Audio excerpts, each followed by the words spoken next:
I didn't think Vicki said anything that we haven't already heard and we don't know. Now, Sidney herself posted in the past, week or so. I want to start by clearing some things up as my mother continues to talk about me despite me requesting her to stop speaking of me publicly as I don't want to be associated with her or the show. For starters, I did not move out when my parents got a divorce, nor did I choose my father's side in the divorce. My parents separated in 2010. I moved out of my mother's house in 2013. Me leaving has nothing to do with the divorce. It has to do with the living conditions at my mother Tamra's house and why she treated me and still treat the way she treated me and still treats me today. In regards to choosing sides, I actually chose my mom's side when my parents separated.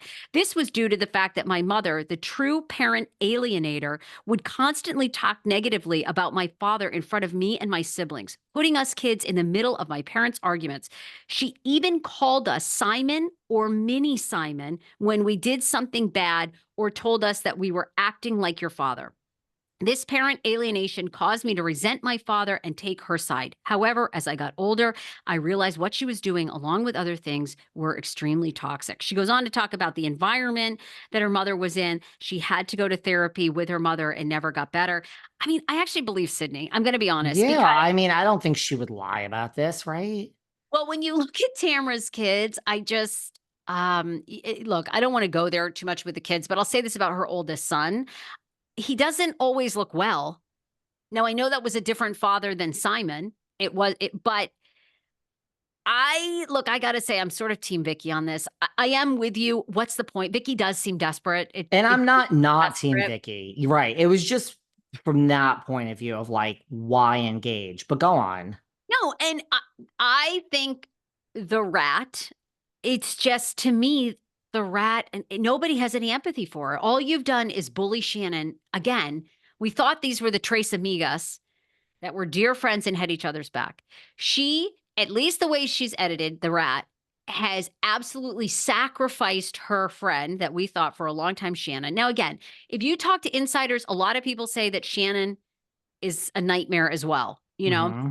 and Shannon only wants fame, uses people, hasn't had a drinking problem, might be resolving it now. And so, nobody has any empathy for the rat. And I don't think she gets any empathy because she has done everything she possibly can to try to embarrass, humiliate, and try to destroy, I think, this season, Shannon, and has sided with Alexis, who a few years ago, her ex husband, who she was well aware of, sued and made their lives difficult. I mean, she will do anything for a paycheck. So it's like, it just all comes back. It all comes back. And it all for me comes back to your BFF, Luann. I love Luann. I'm telling you, I actually think she's my number one housewife. The way she has played the long game is genius. She's above it. She's not in the fray. She actually has another career that's parlayed from it. She's fabulous when she comes on. She looks like $1 million. She's in the Hamptons on her boat. She has a new. I mean, each show is is over 6 figures. She's now going on the dating show. She keeps getting picked up. The other one playing it great is Phaedra Parks. Phaedra Parks Hmm. continues now to be on. Now she's going to be on Dancing with the Stars, Traders. I mean, Married there's to another one. Medicine, Real Housewives of Atlanta. Phaedra is rolling in it. Cha-ching. And they stay above the fray. I don't see this ending well for either of them. I could see Tamara being, I don't know, could you see Tamara being fired again? I can't see Tamara being fired today, but look, there is an end in sight. I mean, even Shannon is saying, like, when she was talking about John and, like the stability of the show, like the show will end for Tamara at some point, if not for the whole franchise. So, I mean, you're 56, which no age shaming, but what does this entail? I mean, we had Ramona, like we have 5 years, 7 years. I'm not saying that's not a lot, but I mean, the Tamara was on my podcast in the 2 years that she was kicked to the curb, and we had a very scared, humble rat. She was still scurrying. She still wanted her Gouda, but she, yeah, your CBD business. Well, I mean, skinny girl is a thing. Do you know what I mean? Like Fenty Beauty from Rihanna, that's a thing. Your brand, whatever your CBD is not worldwide recognition. So I'm sure you package it and ship it out to everyone or whatever the hell it works. But she was scared. I don't give a fuck what she says or whatever. Behind the scenes, the interaction on the podcast, it's like you were a humbled person and now you're not. So that's okay. But I feel that, yeah, the end is in sight for her at some point.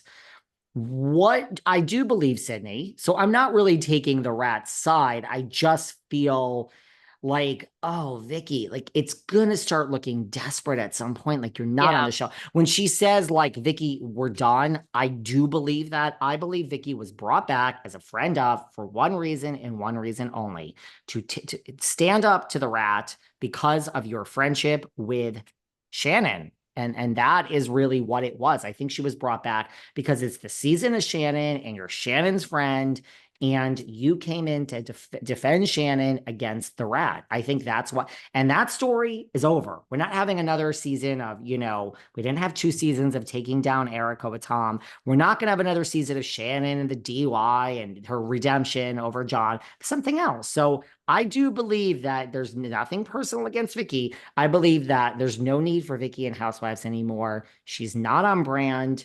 And I feel like there is no Warren. So I do agree with the rat when it comes to that.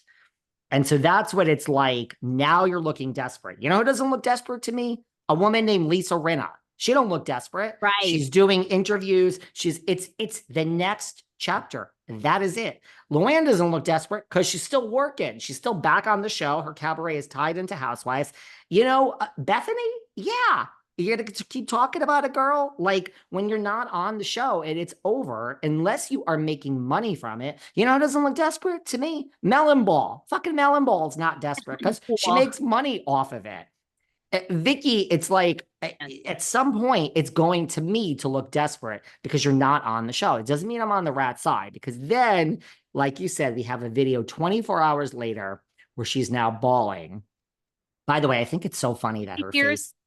I think it's funny that her face is like this. It's not criticizing. It's like when Luann is in like that Diana Ross costume. Yeah, ooh, but I know we're gonna get all these sorts of everyone's up in arms over that, and blah blah blah. We all know the problems with that. But when they're in those costumes on Roni and they're fighting, and it's like they're having a real fight in Halloween costumes, this is hilarious to me. You know what I mean? Like when they're at an 80s theme party, and there's like who with Kelly Dodd, and they're all dressed like I love when the housewives fight when they're dressed up in these crazy themes. And it's like, does anyone realize they're like in like iconic costumes now? I think that's funny when Tamara comes on and is in this burnt off face. It is like all into Vicki. I'm like, and everyone thinks this is just normal that your face like is recovering from a major procedure. I don't know. I think that's funny. Did I see tears? No. And so that is where, yeah, like, come on. She was thinking about it for 24 hours and she just